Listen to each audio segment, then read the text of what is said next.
Hello everyone, welcome to Panacea Tutor. आज हम एक बहुत ही इंपॉर्टेंट टॉपिक आपके लिए लेकर आए हैं जो कि है पंजाब इलेक्शंस 2022। वैसे तो हमारी 5 स्टेट्स में इलेक्शंस हो रहे हैं इन 2022, बट अभी के लिए हम सिर्फ और सिर्फ पंजाब पे फोकस करेंगे। So let's know all about Punjab's political history and you can also check कि आपको कितना पता है अपनी स्टेट के बारे में। तो चलिए आगे बढ़ते हैं। We'll be discussing about 7 decades before your present incumbent chief minister, that is Charanjit Singh Channi, right? हमने इस वीडियो को अलग अलग डेकेड्स में बांट दिया है, एज इन हम 40 से स्टार्ट करते हुए will be bringing it to your 2021। वैसे तो एक लिस्ट आपको बहुत ही आराम से मिल जाएगी हर जगह, बट हमें लिस्ट पे ना कॉन्सेंट्रेट करते हुए हमें एक पॉलिटिकल हिस्ट्री डिवाइस करनी है अपने पंजाब के बारे में, जो कि हम आपको इस वीडियो के दौरान बताने जा रहे हैं। मूविंग ऑन, सबसे पहले तो हमें कॉन्स्टिट्यूशनल प्रोविजंस के बारे में पता होना चाहिए जो हमारी पंजाब लेजिस्लेटिव असेंबली के बारे में है और पंजाब लेजिस्लेटिव काउंसिल, जो कि सिर्फ और सिर्फ जनवरी 1970 तक एग्जिस्ट करती थी। आप देखिए, अगर लेजिस्लेटिव असेंबली की बात करूं, जिसे आप विधानसभा भी कहते हैं, इसमें कुल मिलाकर आपकी 117 सीट्स होती हैं, और अगर आपको मेजॉरिटी चाहिए यहां पे इलेक्शंस को जीतने के लिए, तो आपको कम से कम 59 सीट्स जो हैं ऑक्यूपाई करनी पड़ेंगी, राइट?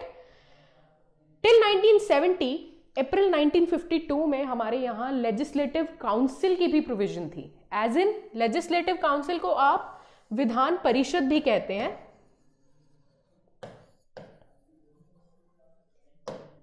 इसमें कुल मिलाकर हमारे पास 46 मेंबर्स हुआ करते थे, but this provision of legislative council was abolished in your January 1970। ठीक है, जैसे आपके सेंट्रल लेवल पे राज्यसभा और लोकसभा होते हैं, वैसे ही स्टेट लेजिस्लेचर में, स्टेट की अगर हम बात करें तो वहां पर विधानसभा और विधान परिषद होते हैं। आज की डेट में अगर हम बात करें तो विधान परिषद केवल 6 स्टेट्स में है, एज इन आपका आंध्र प्रदेश, आपका तेलंगाना, महाराष्ट्र, कर्नाटका, आपके यूपी और बिहार। That's it. पहले जम्मू एंड कश्मीर में भी होता था, बट क्योंकि जम्मू एंड कश्मीर फर्दर सब डिवाइडेड, तो अब उसको चेंज कर दिया गया है। मूविंग ऑन, अब हम कॉन्स्टिट्यूशनल प्रोविजन समझ चुके हैं, तो आगे बढ़ते हैं।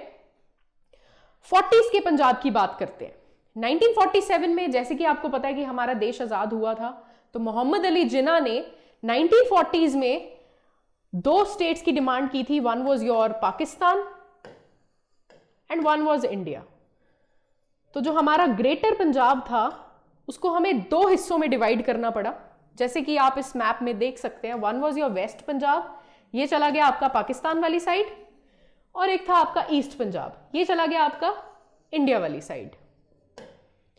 तो इस हिसाब से हमारे पंजाब को जो है वो ग्रेटर पार्ट्स में डिवाइड कर दिया गया है, और जो हमारा इंडिया वाला पंजाब था, इसके अंदर आपके पास 79 मेंबर्स थे आपकी लेजिस्लेटिव असेंबली में। फर्दर, अब इससे भी हमारा दिल नहीं भरा, तो हमने आगे इसको पेप्सू में डिवाइड कर दिया। PEPSU stands for Patiala and east Punjab states union. ये बेसिकली आपके unity man of India Sardar Vallabh भाई पटेल ने इनॉग्रेट किया था। 8 प्रिंसली स्टेट्स जो आपके ईस्ट पंजाब में आती थी, उनको पेप्सू के अंडर जो है वो क्लासिफाई कर दिया गया। जैसे कि you can see in this map, these are all PEPSU states. इसमें पटियाला, नाभा, मलेरकोटला, फरीदकोट एटसेट्रा एटसेट्रा 8 अलग अलग प्रिंसली स्टेट्स जो हैं वो इंक्लूड होते हैं, right? Moving on to your 50s decade, तो पहला प्रेसिडेंट रूल जो आपके पंजाब स्टेट में आया वो 1951 में आया, राइट? 1952 में आपका जो पंजाब स्टेट था वो बाई कैमरल ही था। बाई कैमरल का मतलब होता है कि हमारे यहां 2 हाउसेज ही थे, एज इन आपकी विधानसभा भी थी और आपकी विधान परिषद भी थी। Vidhansabha is your legislative assembly and Parishad is your legislative council. एक ही बात है, एक ही नाम है इन सब के। 1957 में इस प्रोविजन को 40 से 46 सीट्स में तब्दील कर दिया गया। दैट मीन्स विधान परिषद में सीट्स को बढ़ा दिया गया। पहले 40 सीट्स थी और उसके बाद 46 सीट्स कर दी गई। But before I move on, I would like to tell you that in 52 elections happened after your president's rule और भीमसेन सच्चर जो है उनको सीएम कैंडिडेट की तौर पर चूज किया गया। Bhimsen Sachar was your Congress candidate. इनको रिप्लेस किया गया इन 1956 बाय प्रताप सिंह कैरो जो कि फुल 2 टर्म्स के लिए आपके चीफ मिनिस्टर रहे। ये भी कांग्रेस के थे। बट 1964 में ही वॉज ट्रेजिकली असैसिनेटेड। अब इनके ऊपर बहुत सारी थ्योरीज हैं कि इनको क्यों मारा गया, तो that is a little controversial. Moving on, फिर आते हैं 1960s। 60s में हमारे पंजाब में बहुत सारी ट्रांसफॉर्मेशंस हुई। सबसे पहले तो लैंड बाउंड्री को लेके बहुत बड़ी ट्रांसफॉर्मेशन हुई। दैट वाज हमारे पंजाब को ट्राइफरकेट कर दिया गया, 3 हिस्सों में डिवाइड कर दिया गया, as in your Himachal Pradesh, Punjab और हरियाणा। इन तीनों स्टेट्स को 1966 में डिवाइड किया गया। प्लस आपकी जो विधानसभा की सीट्स हैं वो 50 से बढ़ा के 104 कर दी गई। राइट? जैसे विधान परिषद में 40 to 46 सीट्स कर दी गई थी और 50 to 104 सीट्स जो हैं वो आपकी विधानसभा में कर दी गई, as in your legislative assembly. Then in 1966 जो आपके अकालीज हैं उन्होंने पंजाबी सूबा के बेसिस पे, जो उनकी लिंग्विस्टिक बेसिस पे कांग्रेस के साथ लड़ाई चल रही थी, उसको कंटिन्यू किया with your war time period clashing with it with your Indo पाक वॉर। प्लस इन 1966 आपका ग्रीन रेवोल्यूशन भी आता है। It also coincides in 1968. Green Revolution is basically a spectacular increase in the production of wheat and rice. इसने हमारी पंजाब का जो atmosphere था वो बिल्कुल बदल के रख दिया। We actually started creeping towards more production in the areas of wheat and rice. इससे हमारी जो इकोनॉमी है वो ग्रो करनी शुरू हुई। This happened in your 1968. So this was a period of great boom for the Punjabi economy. Moving on to my further analysis which happened in 1970s. अब 1970s में 1970 में प्रकाश सिंह बादल को जो है चीफ मिनिस्टर का दर्जा मिला, but he remained in the position only and only for 15 months. Right? 15 months की बात करते हैं तो he continued his agitation on the basis of Punjabi Suba, he demanded Punjabi Suba on the basis of linguistic lines. Again, जब हमारे state की ट्राइफिकेशन हुई तो एक अकाली का जो है एक कोलिशन बन गया which was led by your chief minister Gurnam Singh, और उन्होंने अपनी एजिटेशन जो है वो कंटिन्यू की। राइट? बट उसके अलावा 1970s में 15 मंथ्स के लिए प्रकाश सिंह बादल आपके चीफ मिनिस्टर बने। उसके बाद फिर से उनकी जो गवर्नमेंट है वो गिर गई, and in 1977 again emergency was imposed. Basically this is referred to as a black spot on democracy. ऐसा क्यों था? क्योंकि the Indira Gandhi government which was a center-led government, they started forcibly sterilizing people. According to a newspaper report, around 10 lakh people were forcibly sterilized. और जैसे ही उन्होंने forced sterilizations करवानी शुरू की, उसके बाद the Congress government fell in many states. और फिर उसके बाद BJP, CPI, CPIM का coalition आता है और फिर से Mr. Badal gets elected for a period of 2 years to 42 days. Then comes the decade of 1980s. 1980s basically is referred to as dark decade in Punjabi history. This is because maximum period of 80s was under president's rule. There was no chief minister for our state. In 1980s, there was president's rule imposed in 1980s itself, but in May the same year 1980s, Darbara Singh was chosen as the chief minister. But again, situation was not under control. Violence was all around. And Sujit Bhindrawala actually occupied the premises of the holy site of Golden Temple, and to remove that, the Indian forces were deployed under an operation called Blue Star Operation. So in your 1984, Blue Star Operation was conducted by our Indian forces under the command of none other than your Prime Minister there and then. उस time Punjab की situation और भी खराब होनी शुरू हो गई, and then we had to impose president's rule for a period, the maximum period of 5 years. That means the maximum decade of 1980s was under president's rule, giving it a deeper, darker spot on the democracy of Punjab. Moving on, 90s में 1992 में फिर से elections हुए और सिर्फ 24% लोग जो हैं वोट करने के लिए सामने आए. That means very less population came out for voting, और बेअंत सिंह जो हैं आपके चीफ मिनिस्टर इलेक्ट हुए.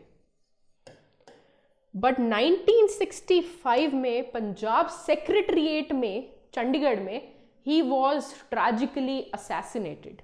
उनको भी मार दिया गया ड्यू टू वेरियस रीजंस. फिर उसके बाद 1 साल के लिए हरचरण सिंह बराड़ आए,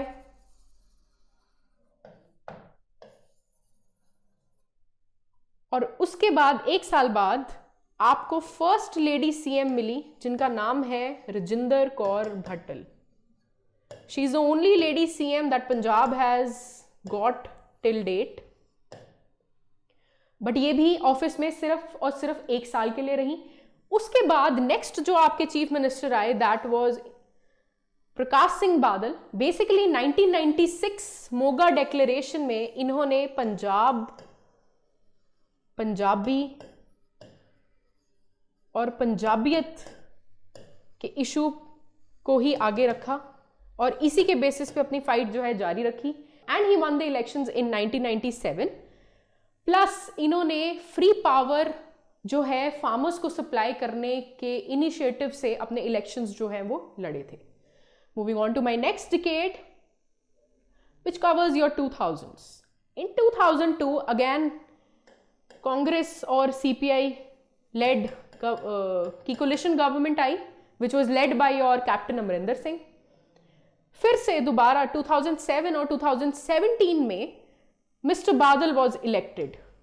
He was elected for a period of 2 terms. Pratap Singh कैरो's resignation in 1964, उसके बाद से एक कंटिन्यूड पीरियड में जो भी चीफ मिनिस्टर पंजाब में रहे हैं that was none other than your Prakash Singh Badal led alliance by said by your Shiromani Akali Dal and your BJP. Moving on, 2017 में captain Amarinder Singh was elected, right. In 2021 उनकी सरकार गिर गई और उसके बाद your first Dalit chief minister of the state was elected. He was none other than your Charanjit Singh Channi who is incumbent chief minister of the state till date. अब फरवरी 2022 में जब इलेक्शंस होंगे उसके बाद will be getting a new face of our political history in Punjab who will mark some important segments of the history of Punjab, right? अब चरणजीत सिंह चन्नी को क्यों चूज किया गया? Because he is a Dalit face, plus पूरे country की 32% दलित population जो है वो पंजाब में रहती है. So this was a strategically planned move to appoint him as the chief minister of this state, despite the fight between your Navjot Singh Sidhu and various others who were proper candidates in your Indian National Congress. Moving on, if I talk about the important dates of your February 2022 elections, the first 4 dates are regarding the nominations to be filed by your candidates. So the last date for nomination is your 25th January, right? Last date for filing nominations is 1st February, and the scrutiny process, all the essentials that need to be checked by your election commission is 2nd February. And if you want to withdraw out of those candidatures, then the last date is 4th February. The date of poll has been shifted from 14th February to 20th February 2022 in Punjab because of the reason of Ravidasiya community. The Ravidasiya community said that they visit their cultural place where they preach their religion in Varanasi on the same date, so the elections will coincide on the same date, so you please shift the date. So Election Commission of India has shifted the date rightly to your 20th February. And your date of counting or your date of results is rightly on 10th March 2022 as decided earlier. The Model Code of Conduct has been rightly in place for all these measures to be taken, right? And we have various parties. At present, we have Charanjit Singh Channi of Indian National Congress, who is having 79 seats. Then from AAP, the CM candidate face has been revealed by Arvind Kejriwal, that is the center supremo of your Aam Aadmi Party. He is none other than your Bhagwant Singh Mann. Then moving on, from Shromani Akali Dal, we have a CM face, that is Sukhbir Singh Badal. Rest CM candidatures are yet to decide, yet to reveal. These are your current scenarios. At present, these parties, Indian National Congress has 79 seats, AAP has 12 seats, and 13 seats are owned by your SAD and other parties coalition, right? Moving on, if I talk about Model Code of Conduct, Model Code of Conduct is imposed by your Election Commission of India. This is to ensure that your elections are conducted in free and fair manner, right from your electoral rolls to keeping a check on polling booths, to keeping a check on the rallies and the possessions by your election candidates, to ensure that proper functioning of the election systems is being conducted. Model Code of Conduct is being placed. This has been placed again under 45 days for the third time in a row. In 2017, we just had 34 days of your Election Code of Conduct, which was the shortest ever duration given by your Election Commission of India. No new schemes or projects can be implemented when your Code of Conduct is being in place. The maximum expenditure limit for the present elections is 28 lakh rupees. The EVMs, that is your electronic voting machines, are to be recorded, are to be in place for your voting purposes, and in some constituencies you will be having VVPATs as well. VVPAT stands for Voter Verified Paper Audit Trail. That means a paper will be issued on which the candidate you have voted, his name and his party symbol will be displayed, right? So this is all about your Model Code of Conduct, which is imposed by your Election Commission of India. If I talk about Election Commission of India, it is an autonomous body under the Ministry of Law and Justice of Government of India. This was placed or formed in your 1950s, on 25th January 1950. This body is actually responsible for conducting free and fair elections in your independent India. This provision is given in your Article 324. So that's all about my election history or your political history of Punjab. I hope the coming elections are well in phase and we get the right candidate according to the suitabilities of the state, according to the requirements of the people. I hope you have liked the content in the video. So please don't forget to like, subscribe and share Panisha Tutor. Thank you so much all of you for joining. Thank you.